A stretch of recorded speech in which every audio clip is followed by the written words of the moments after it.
जय हिंद दोस्तों, आप सभी का स्वागत है एक बार फिर से आपके अपने YouTube चैनल यूनिक ज्ञान में। आज हम BA fourth semester political science का चैप्टर फर्स्ट देखेंगे, जिसमें हमें पश्चिम में प्राचीन विचार को पढ़ना है। सबसे पहले हम पूर्व सुकराती विचारकों को पढ़ेंगे, जो कि हमारे सिलेबस का फर्स्ट यूनिट है। अच्छे से हम पढ़ेंगे। हमारा कोर्स टाइटल ही वेस्टर्न पॉलिटिकल थॉट है। आज से आपकी BA fourth semester political science की क्लासेज स्टार्ट हो रही हैं।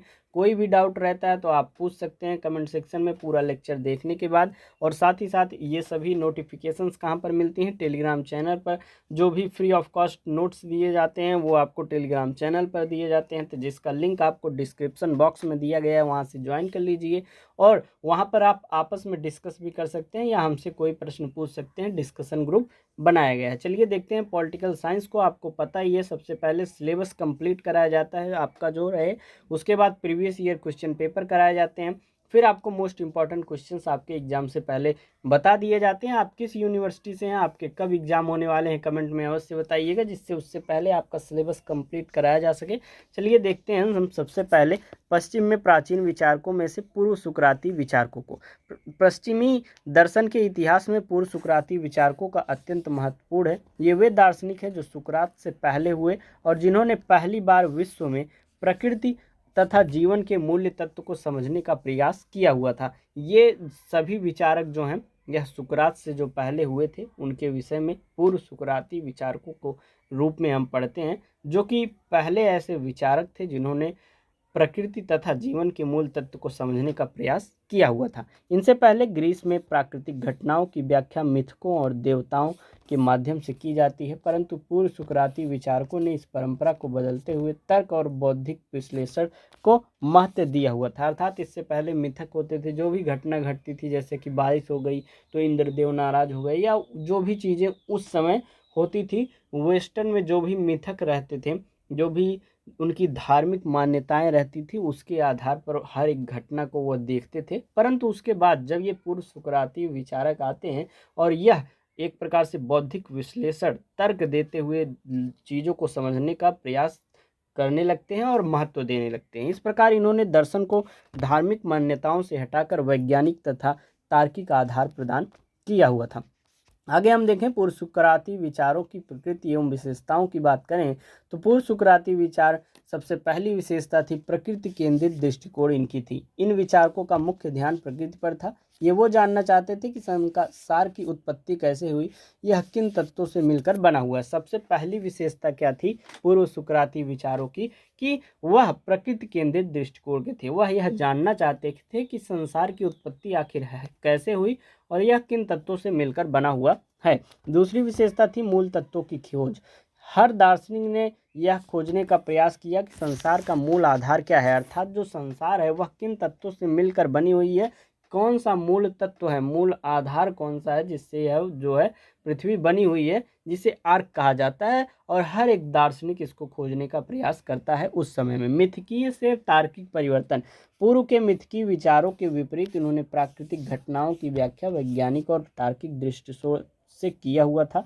चौथा है परिवर्तन और स्थिरता का प्रश्न। कुछ दार्शनिकों ने परिवर्तन को वास्तविक माना, कुछ ने स्थिरता को सत्य माना। आगे चलकर आप धीरे धीरे देखेंगे, यह बहस आगे चलती जाएगी कि जो हमारे परिवर्तन है वह सही है या स्थिरता सत्य है। यह जो एक प्रकार से डाउट रहता है विचारकों के मन में, अलग अलग विचार अपना मत इस पे अलग अलग रखते हैं। अगली विशेषता है विज्ञान की नींव। इन विचारों ने भारतीय विज्ञान में भौतिक विज्ञान, खगोल विज्ञान और ब्रह्मांड विज्ञान के विकास की नींव रख दी थी। अर्थात विज्ञान के क्षेत्र में इन्होंने विकास की एक प्रकार से नींव रख दी थी, जिसमें भौतिक विज्ञान, खगोल विज्ञान, ब्रह्मांड विज्ञान के झलक हमें देखने को मिल रहे थे।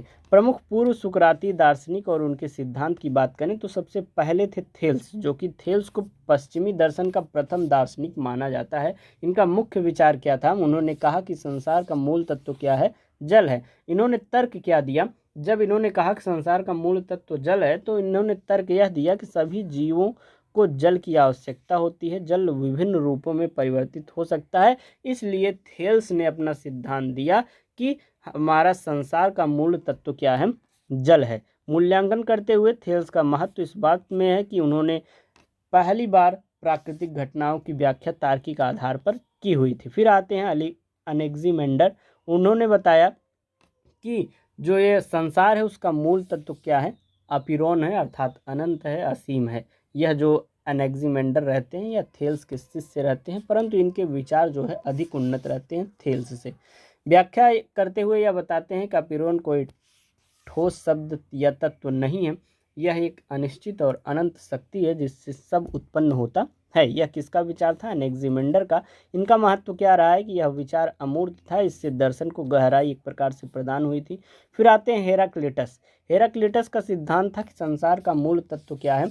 अग्नि है। संसार निरंतर परिवर्तनशील रहती है। देखिए बात आ गई कि अब अलग अलग जो विद्वान होंगे वह अपना मत देना शुरू कर देते हैं। और सबसे पहली बात हमने आपको क्या बताई थी कि संसार का मूल तत्व क्या है, हर एक दार्शनिक उस समय जानना चाहता था। हेराक्लिटस भी जानना चाहते थे और उन्होंने कहा संसार का मूल तत्व जो है अग्नि है। और उनका प्रसिद्ध सिद्धांत था एवरीथिंग इज इन फ्लक्स, सब कुछ जो है परिवर्तनशील है। और उन्होंने उदाहरण दिया कि नदी का जल हर समय जिस प्रकार से बदलता रहता है उसी प्रकार से सब कुछ परिवर्तनशील होता है। और इनके इस सिद्धांत का महत्व क्या रहता है? परिवर्तन को वास्तविकता का मूल तत्व माना जाता है। ये हो गए हेराक्लिटस। फिर आते हैं पार्मेनिडेस, जिनका मुख्य विचार था परिवर्तन एक भ्रम है, वास्तविकता स्थिर और एक है।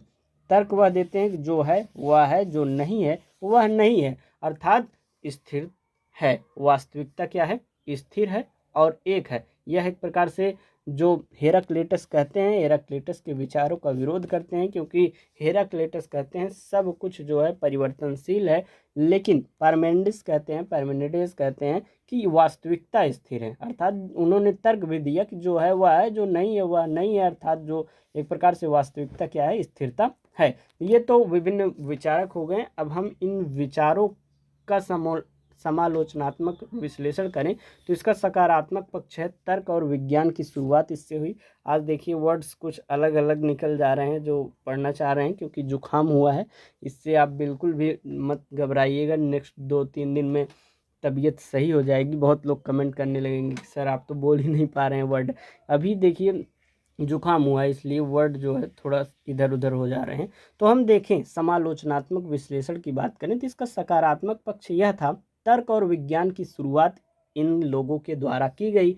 दूसरा है प्राकृतिक घटनाओं की वैज्ञानिक व्याख्या की गई। तीसरा है दर्शन को नई दिशा एक प्रकार से मिली और आगे जो भी दार्शनिक आने वाले थे उनको प्रेरित किया गया, जैसे कि प्लेटो और अरिस्टोटल, अरस्तु जो कि आपके सिलेबस में भी लगा है, आपको अच्छे से पढ़ाया जाएगा। आपके बहुत ज़्यादा कमेंट्स आ रहे थे पॉलिटिकल साइंस की क्लासेस स्टार्ट करने के लिए, इसलिए ज़बरदस्ती ये क्लासेस कराई जा रही हैं। हमने आपको बताया भी था कि अभी तबीयत ख़राब है, 2-3 दिन में क्लासेस आएंगी, लेकिन अब आपकी रेगुलर क्लासेस कराई ही जाएंगी, क्योंकि बहुत से यूनिवर्सिटी के टाइम टेबल भी आ गए हैं। जैसे वीर बहादुर सिंह पूर्वांचल यूनिवर्सिटी के आ गए हैं, और उधर सब जो भी यूनिवर्सिटीज़ है, राम मनोहर लोहिया के भी आने ही वाले हैं। सभी लोग एकदम तैयारी में लग गए हैं, तो क्लासेस करानी ज़रूरी भी हो गई हैं। नकारात्मक पक्ष की बात करें तो प्रयोगात्मक विधि का अभाव हो गया, अर्थात एक्सपेरिमेंटल मेथड का अभाव इसमें हमें देखने को मिला। कई विचार अनुमान पर आधारित उन्होंने बता दिए और प्रमाण की कमी थी। सब बातें जो है अपने आप से बोल दे रहे थे, कोई प्रमाण नहीं था। निष्कर्ष रूप में हम कह सकते हैं पूर्व सुकराती दार्शनिकों ने पहली बार मानव को यह सिखाया कि संसार को समझने के लिए तर्क, निरीक्षण और वैज्ञानिक दृष्टिकोण आवश्यक है। इन्होंने मिथ की सोच को चुनौती देते हुए दर्शन और विज्ञान की मजबूत नींव रखी, जिसके कारण ही आगे चलकर पश्चिमी दर्शन का विकास एक प्रकार से संभव हुआ। इसीलिए कहा जाता है कि पूर्व सुकरातीय विचार पश्चिमी बौद्धिक परंपरा की आधारशिला है। इस प्रकार से आपका पहला चैप्टर समाप्त होता है, लेकिन आप कमेंट अवश्य करेंगे सर इसका सिलेबस का नोट्स कहाँ मिलेगा। तो आपको क्या करना है, 8608464796 पे मैसेज करना है। 30 रुपीज़ आपके एक सब्जेक्ट के लगेंगे, जिसमें क्या क्या चीज़ें आपको मिलेंगी। पूरा सिलेबस आपका जो कंप्लीट कराया जाएगा, 13-14 चैप्टर, उसके नोट्स दिए जाएंगे। Previous year question paper explanation के साथ नोट्स दिए जाएंगे। मोस्ट इंपॉर्टेंट क्वेश्चंस भी दिए जाएंगे, जो कि बेहतरीन तैयारी आपकी कराई जाएगी मात्र 30 रुपये में। तो अगर आप जुड़ना चाहते हैं तो इस नंबर पर मैसेज कीजिए और तुरंत बोलिए BA 4th सेमेस्टर जो सिलेबस पढ़ाया जा रहा है उसी के नोट्स हमें चाहिए, आपको ग्रुप में ऐड कर दिया जाएगा। और कोई भी डाउट हो लेक्चर से रिलेटेड, क्लास से रिलेटेड, तो आप कमेंट में पूछ सकते हैं, या और कोई डाउट हो तो आप टेलीग्राम के डिस्कशन ग्रुप में पूछ सकते हैं, जिसका लिंक आपको डिस्क्रिप्शन बॉक्स में दिया गया है। मिलते हैं नेक्स्ट वीडियो में, तब तक चैनल पर बने रहिए। धन्यवाद।